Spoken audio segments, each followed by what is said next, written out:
രാസവളങ്ങൾ ഒഴിവാക്കി സ്വന്തമായി ജൈവവളം നിർമ്മിക്കുന്നത് വഴി വലിയൊരു തുക ലാഭിക്കാൻ സാധിക്കും. ഓരോ വിളവെടുപ്പിലും ഗുണമേന്മയുള്ള വിത്തുകൾ അടുത്ത കൃഷിക്കായി കരുതി വെക്കുന്നത് വിത്തിൻ്റെ ചിലവ് കുറയ്ക്കും.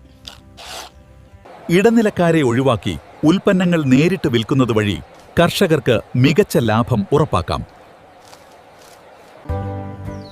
പ്രധാന കൃഷിക്കൊപ്പം ഇടവിളകൾ കൂടി കൃഷി ചെയ്യുന്നത് കുറഞ്ഞ ചിലവിൽ കൂടുതൽ വരുമാനം നൽകും.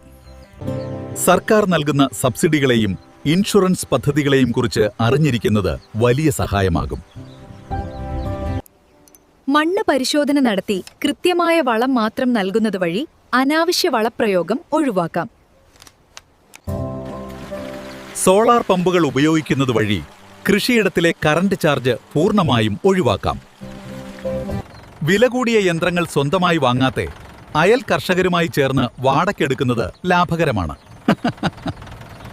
തുള്ളിനന രീതി അവലംബിക്കുന്നത് വഴി ജലലഭ്യത ഉറപ്പാക്കാനും വൈദ്യുതി ബില്ല് കുറയ്ക്കാനും സാധിക്കും. കൃഷി ആദായകരമാക്കാൻ ഈ ടിപ്സുകൾ പരീക്ഷിക്കൂ.